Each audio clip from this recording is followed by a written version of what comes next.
Sometime next week. Maybe. And I'm too busy to argue about it.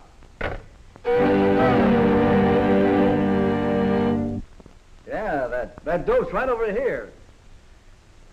If I can reach it.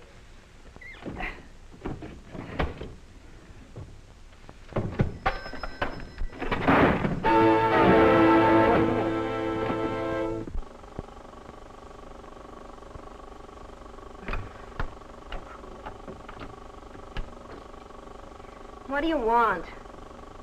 Huh? Oh, he's not in. I don't know.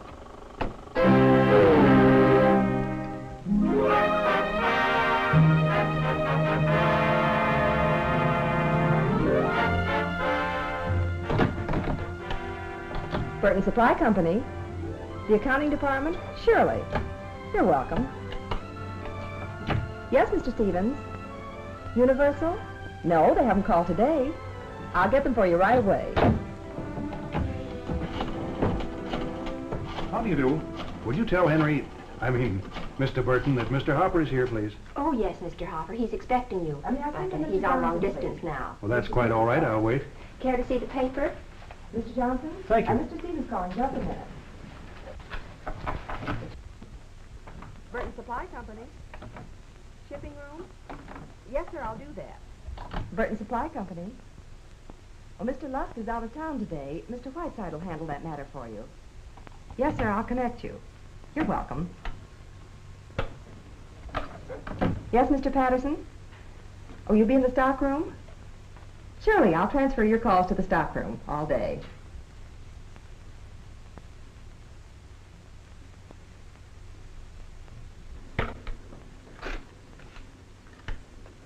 Burton Supply Company. Mr. Wilson? Thank you.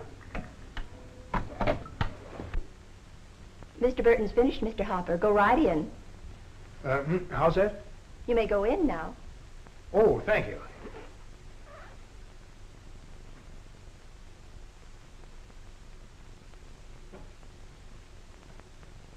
Henry! Hello. Well, if it isn't Ted Hopper. How are things out on the coast? Great, great. Are you ready for lunch? Sure, Ted. As soon as I take care of one more telephone call. Should be in any time now. Here, sit down. Make yourself comfortable. Ah, thanks. Cigarette? Sure. Well, Ted, it's good to see you again. Say, what sort of magic do you work around here? Same old Ted, always talking in riddles. What do you mean magic? I'm no Houdini. You must have something to lure that gal here.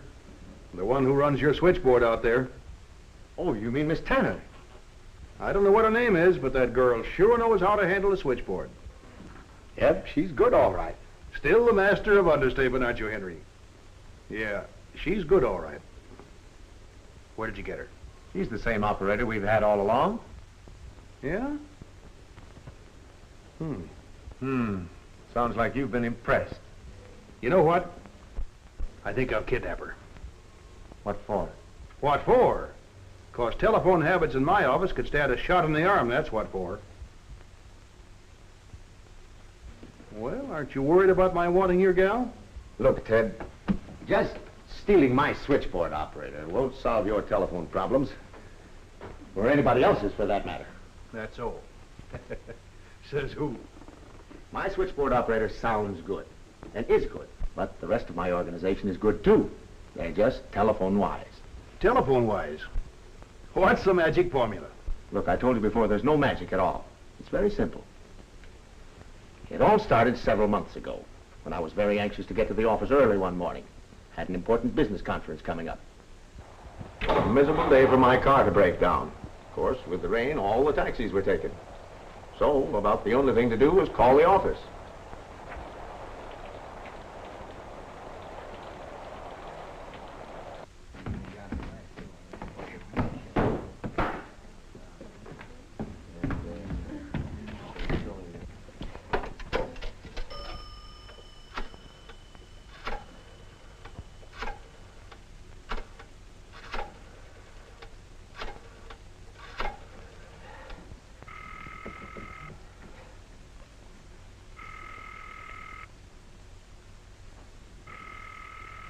Oh, why don't they answer?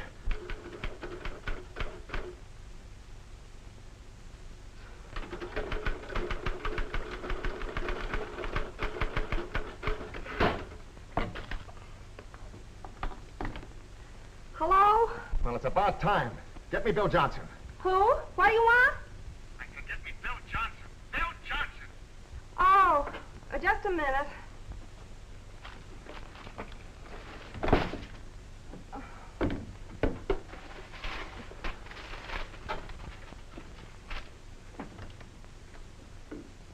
I didn't get the name. Who'd you want? Mr. William C. Johnson. Johnson of the accounting department. And don't take all day. Oh, Johnson. I'll see if he's in. What do you mean, I'll see if he's in? Don't you know? Well, is Johnson in or isn't he? Oh, is this Mr. Burton? Yes! Well, yes, sir. I'll get Johnson. I'll get Mr. Johnson right away. Yes, sir. Well, it was a struggle, but I finally got Johnson, and he took care of the arrangements for the conference. But I started thinking things over. It's funny, always when I called before, I was treated like a king. But this time, she didn't recognize my voice at first. She was pretty indifferent, disinterested. I began doing a little supposing. Supposing all telephone calls at the office, particularly customers, got kicked around. I wonder if that could have anything to do with our sales dropping off with Universal. Maybe Acme didn't call back last week because... Yeah. Right then and there, I decided to look into this telephone situation. At the office, my eyes and ears got a real workout. Thoughtless telephone habits all over the place, although my employees didn't realize it. For example, customers were kept waiting forever, it seemed. Hello?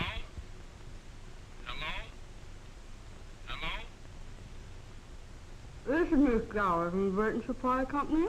I just wanted to check with you about their order. Some garbled their conversation so much that even I couldn't understand them, let alone the customer at the other end of the line. Go ahead with it. Now, if we don't have these two things by this afternoon, I wish you'd check back with me. Yours of the 4th received, comma, and subsequent orders will be shipped commensurate with existing stocks pursuant to our agreement as of the 12th, period. Heretofore, we had adhered to our strict policy as outlined in our previous letter. Hello? Hello? Guess they hung up. Well, couldn't have been very important. Now, let's see. Well, it didn't take much looking around my office to see we had a plain case of bad telephone manners. It began to worry me. Something ought to be done. But I was no expert on telephone manners. The telephone company. Why, I must have passed this building 1,000 times. Never entered my head to go in. But why not? Maybe they could help. Got nothing to lose. What'd I mean, maybe they could help? Of course they could. They'd feel that's part of their job. I told them my story. Then I asked if I could borrow their ideas of good telephone manners. I got some booklets on telephone courtesy. And a representative from the telephone company came over to look around the office. He noticed a lot of thoughtless habits I had missed, including some of my own. And then, knowing what was wrong, I had confidence to go ahead. So you picked up a lot of pamphlets and stuff and put one in each pay envelope as a surprise. No, Ted, I'm serious. As soon as I knew what the trouble was, I thought the best way to convince my people of proper telephone usage and the dividends it pays was to show them. So I put on a telephone show.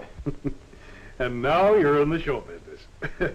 Henry Burton, the poor man's Cecil B. DeMille. Joke all you want to, Ted, but that show got results.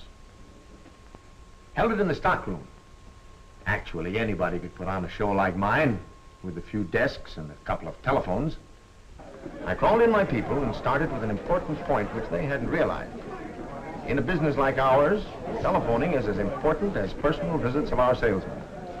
Good habits please our customers. Bad habits only irritate them. Telephone courtesy not only makes work easier, it makes our customers feel welcome and impresses them that we're glad to do business with them. Let's look at it this way. The telephone is meant to work for us. Yes, that's right, work for us. The important thing is knowing how to put it to work properly. Good telephone manners aren't difficult, they're easy and natural. Let's run through a few fundamentals. First off, When you're making a call, be sure you have the right number. So if you're not sure, look it up in your directory or your list of frequently called numbers. Saves loss of your time, avoids wrong numbers, and prevents the possibility of disturbing someone who is not at all interested in your call. Now, when you're going to dial a number, wait for the dial tone. You're all familiar with it. It's the hum you hear in the receiver, like this. This tone is the same as the operator saying, "Number, please." It tells you the equipment is ready to handle your call. Now, if you start dialing before you hear that hum, you'll either get the wrong number or no number at all. So wait for the dial tone. It's another time saver. When it's necessary to signal the operator, do it this way, a definite rhythm.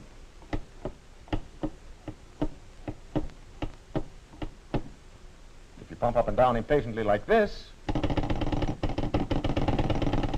about the only thing you're likely to get is high blood pressure. It may sound queer, me telling you how to talk over the telephone, but it's surprising how many of us make careless mistakes. Here's what I mean. Speak clearly in a conversational tone, like this, directly into the mouthpiece. Try to avoid talking too fast, and by all means, never talk with anything in your mouth, or you'll sound as if you have a mouthful of mush. The Chelsea department store, send me over 4 prefabricated houses right away.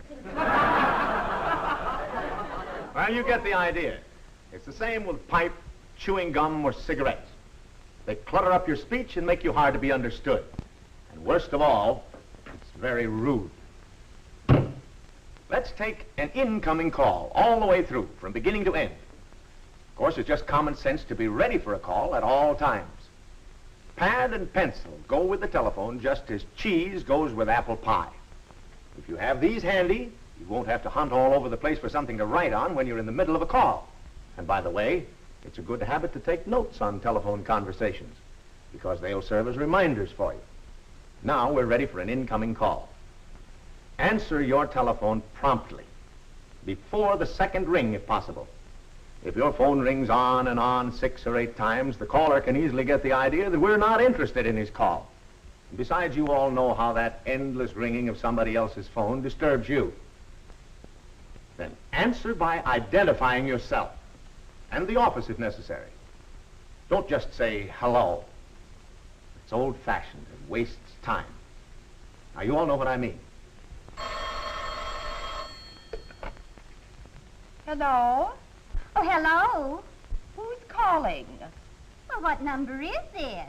Oh, what number are you calling? Well, I'm calling your number. Oh, is that you, Myrtle? Yes, who's that, Hortense? Yes, this is Hortense. Oh, hello. Hello.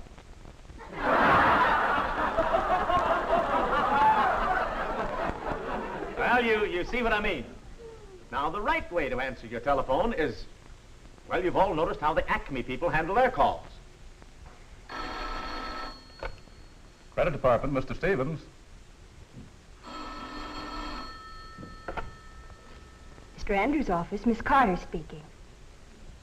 Just like that, and I know you've seen it happen many, many times. That's the quickest way to let the customer know who's answering and how to continue his conversation.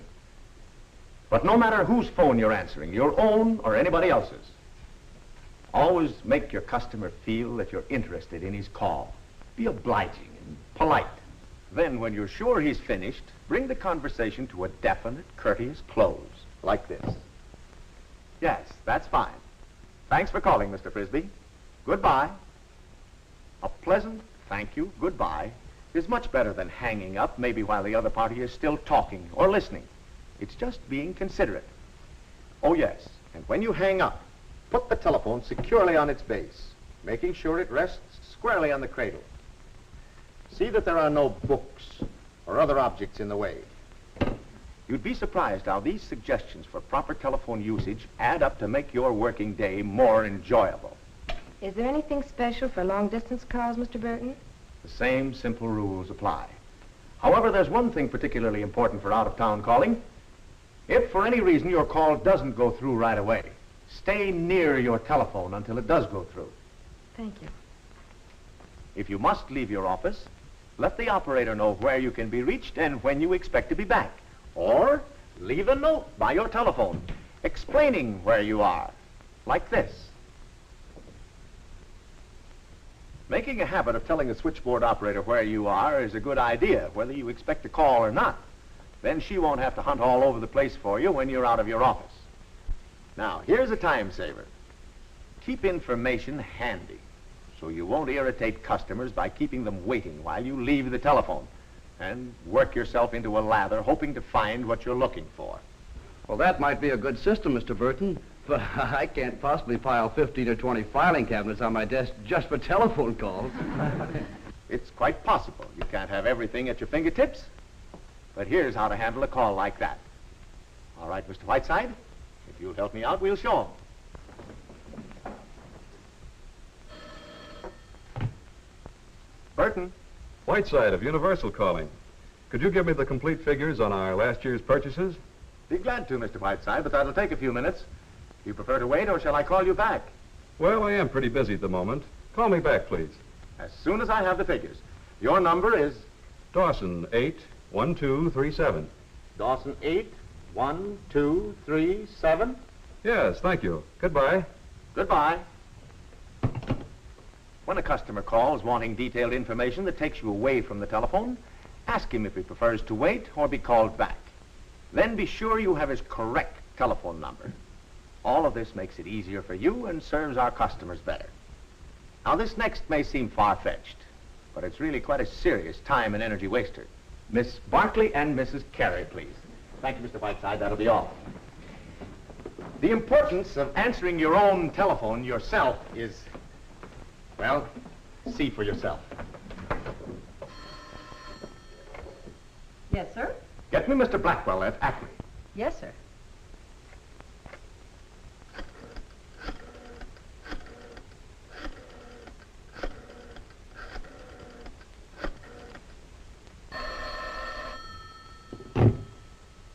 Acme, give me Mr. Blackwell. Well, who's calling? What difference does it make who's calling? Give me Mr. Blackwell. Well, I have to know who's calling. Mr. Burton's calling. Well, put Mr. Burton on and I'll connect you. No, you put Mr. Blackwell on first.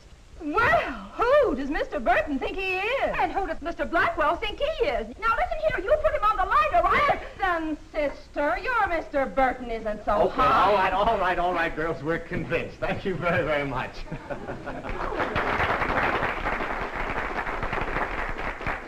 So you see, it is pretty obvious that answering your own telephone in person is a good habit. And now, Miss Boyd, we're ready for you. Miss Boyd will help me show you how you can get gray hair in one easy lesson through the irritating practice of being transferred from one office to another. Miss Boyd. And that's about it. We're going to need all those figures immediately. You're speaking to the wrong department, ma'am. How's that? I said you're speaking with the wrong department. I'll transfer you to... You mean I'll have to explain this again? The whole routine? That's right. Mr. Williams handles things like that. Oh, all right. Put him on. Now, if you'll imagine it's 20 minutes later, we'll see how Miss Boyd is making out. But I've already explained what I want to Mr. Marshall and Mr. Thomas and Mr. Green. You're not the one either? No, that's Mr. Wilbur's problem. He may be back later. Call then. After all this mix-up, call again? Listen, I wouldn't call your place if... Thank you, Miss Boyd.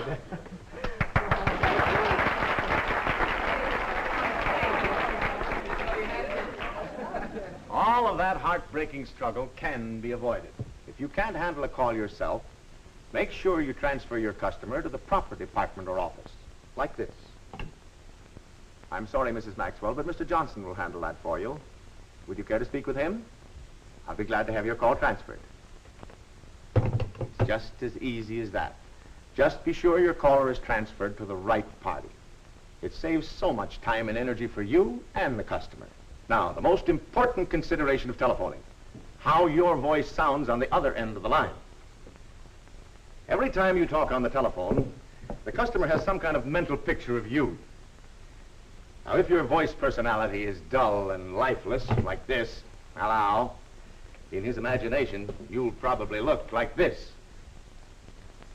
And the customer will feel you just aren't interested in his call. Or that you work for a business that's something close to this. One of the best ways to make a good impression on a caller is to speak with a smile in your voice. An interested voice, combined with proper telephone usage, is like offering a warm handshake over the phone. And with it, you'll appear like this to your callers. Our business, more like this. Just by a sparkle in your voice. Something like this. Accounting department, Mr. Stevens. When the show was over, the comments were interesting. You know, the boss said a mouthful. That stuff will save a lot of wear and tear on the customers. Yeah, and on poor little me, too. Sounds as easy as walking. Yeah, I know. Yes, sir, Ted. That show got us off on the right foot. Sounds reasonable. But did the show alone do the trick? For instance, did it change your switchboard operator into a mild sensation? Well, that was part of it. The rest was making sure she had a chance to be a switchboard operator. How could I expect her to be a mild sensation, as you call it, with typing and filing and receptionist duties, in addition to her switchboard? The girl had too much to do. A PBX instructor from the telephone company came over to study Miss Tanner's situation. Then her work was arranged so she could devote her attention exclusively to the switchboard. Now she's a welcoming committee of one. For incoming or outgoing calls, her appeal is evident in just a few words. Burton Supply Company. Mr. Wilson? Yes, he is. Just a moment. Burton Supply Company. The shipping room? I'll connect you right away. There you are, sir. And by the way, a business that's telephone-wise not only treats the callers right, but makes sure the customers have its telephone address. Well, now I've heard everything. What is this mysterious telephone address? Nothing mysterious. The telephone number of an office is just as important as the street number. So I have it printed where it can't be missed. On our letterheads and bill forms, even on our business cards. You see, that's our telephone address. Well, now say that looks like a good idea. May sound like I'm making a big issue out of a little thing, but we have found that telephone courtesy is made up of a lot of little things. It's a cooperative effort by all of us in the office. That's why you won't solve your problems just by stealing my switchboard operator. Beginning to make sense, all right. Our organization is doing a better telephone job now because it's easier. And we enjoy it. We're working as a team. I see what you mean, Henry, but doesn't the gang forget? I mean, well, you know, slip back into the old habits occasionally. Sometimes they do, yes. Naturally, my show wasn't enough to cure old habits, so I just followed through with what I'd started. Regular checkups and suggestions. It wasn't long, though, till the simple, easy things that make up telephone courtesy, prompt attention, thoughtful consideration, effective action on our customers' calls, became second nature with us. Ah, there it is. That must be my long-distance call. Excuse me, Ted. Sure. Burton. Yes, I'm ready. And Ted, to help keep us from slipping back into old habits, we have this reminder in front of us all the time.